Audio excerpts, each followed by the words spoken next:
What's up, LA Live Gang? This is your boy AC, and I'm back with another edition of LA Sports Live. As you guys come into the video, do me a favor, go ahead and hit that like button. It really helps the channel out, and I really appreciate it. But if you're new to the channel, if you just found a brother, go ahead and subscribe.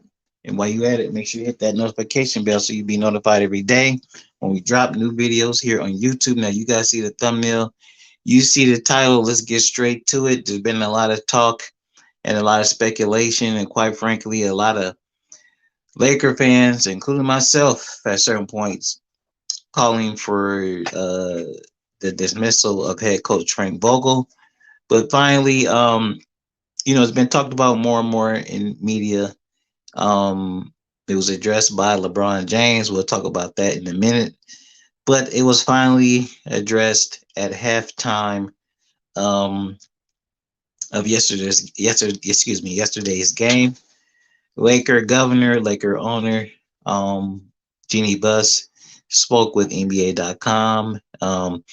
And, she talked about a lot of things, but she was asked about the status of Frank Vogel, the head coach, and was there any concern, for management? Jeanie basically stated, look, there's always concern for management, about everything, not just, you know, um, the coach. But she also added,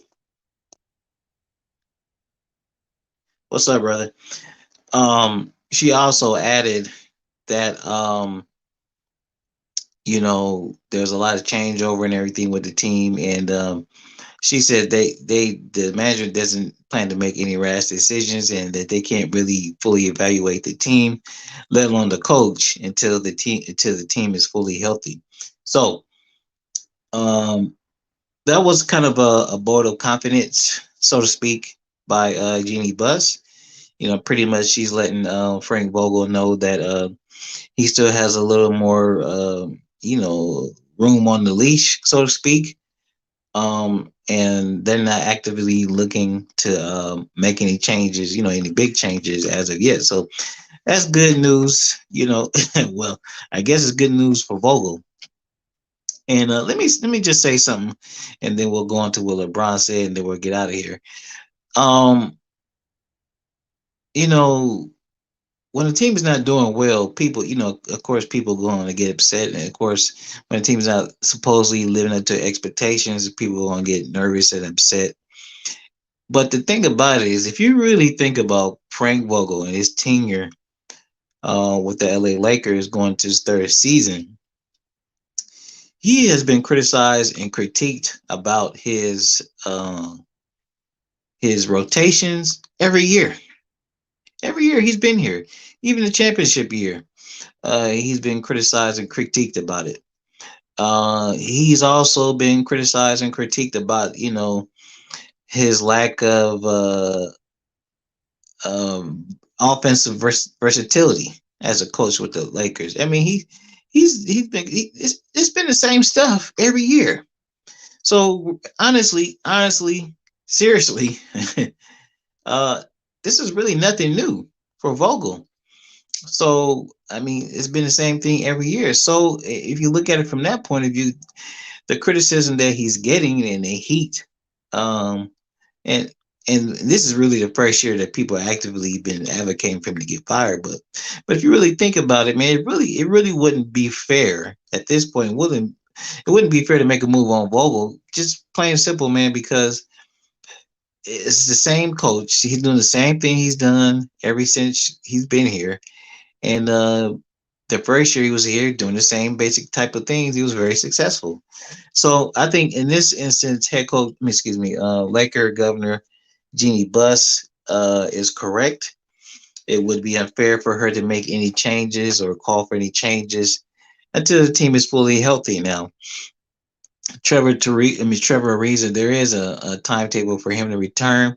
It should be within the next 7 to 10 days. And so that would be pretty much the whole team would be back by that time, other than Kendrick Nunn, who they're saying that he may not play a game for the rest of this calendar year. He'll play at some point this season, but he may not.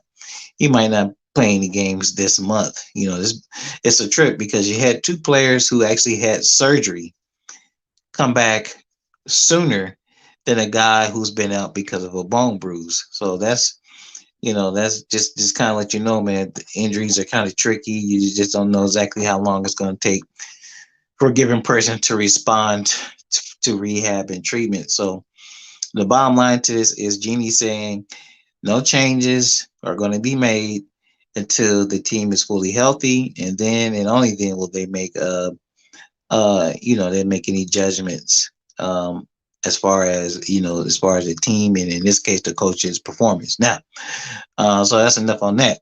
So I think it was the day before yesterday. LeBron James was openly asked about and you guys come to the video, do me a favor, go ahead and hit that like button. And if you're not already a subscriber, go ahead and subscribe.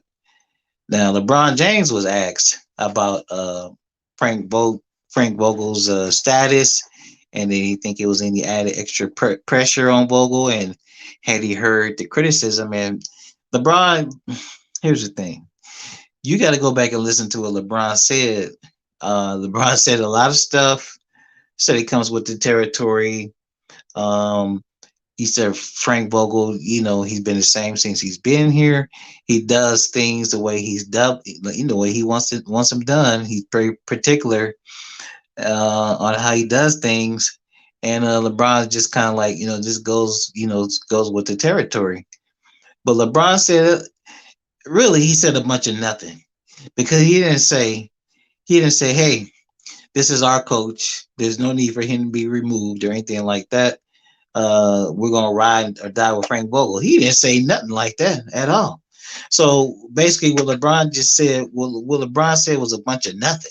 Really, go back and see if go back to YouTube. It's there. You see the comments. To be honest with you, there's a bunch of hot air for LeBron because unless you say if a reporter asks you about rumors or talk about the status of your coach, if I don't care if you talk for 5 minutes, if you talk for 20 minutes, if you don't mention anything about he's a great coach, he's a championship coach, and we fully support him, and we're behind him 100%. If you don't say anything like that, that means you don't give a damn, or you could go either way with it. So as far as I'm concerned, LeBron said a bunch of nothing, and he didn't actually give Vogel any praise. It's crazy. He praised Ty Lue way more, you know, way more than his head coach, his championship coach, Frank Vogel. He said Ty Lue has no. He said Ty Lue has no weaknesses as a coach. He couldn't even say Frank Vogel is a decent defensive wizard. He couldn't even say defense. He couldn't even say Frank Vogel is one of the best defensive coaches in the league. Damn. But then he says Ty Lue has no weaknesses as a coach at all. So anyhow, LeBron could probably go either way with it. Just for continuity's sakes, he would probably not like to see a coaching change, but we'll see how that goes. I kind of have the opinion that the Lakers are going to turn it around, man. I kind of under the opinion that this is my thoughts on it, and then I'm not going to give my evaluation till Christmas because that's what I said in the beginning, and that's what I'm gonna stick with. But I kind of think this team is going to turn around. Russell Westbrook is playing much better. He's cut down on all the stuff that he was drawing criticism for in the beginning of the season, and I'm just telling you, man, it's just a feeling that I've got. We saw LeBron James perform every year as a Laker. We saw him perform in the bubble and lead the team to a championship. There's no question that he was top two, top three player in the league. Last season, prior to the high ankle strain, there weren't too many guys playing better than LeBron, man. Even at the age, I think at that time, 35. Before the high ankle sprain, man, there weren't too many other players playing better than him, and he was making a strong push, a strong case for MVP. Then old dumbass roll into his ankle, and then the rest is history. So uh I say all that to say, look, I don't even think LeBron's tuned up yet. I really don't think LeBron's even tuned up yet. So uh like I said before, the rumors and the lies and innuendos of him being washed and not being able to turn the corner anymore, I don't think it's quite true just yet. I don't think it's quite true just yet. I was in and out of the game yesterday versus the Celtics. I didn't see the first half. I saw most of the second half, and I'll just briefly comment about AD's performance. Personally, I didn't have any problem with that performance. You know, he didn't shoot a lot of dumbass threes. His ass wasn't falling over the floor. They locked down the paint, and I think that's kind of a more of a style that AD needs to play.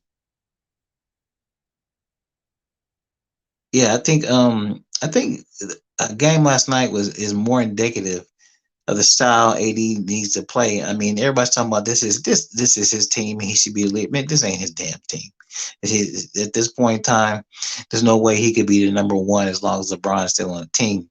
But what I'm saying is, I think you're going to have plenty of scoring with LeBron, Russell, Carmelo, Ellington, THT, and whatever, and Monk. I think you'll have plenty of scoring. I just really think Anthony Davis should really just concentrate on the defensive end, man, because he can't control the stuff in front of him, but what he can do is just lock things up in the middle since he's playing more minutes at center, and just control the things he can control, and not I would say he wouldn't need to be too much worried about scoring, man. We know he can score anytime.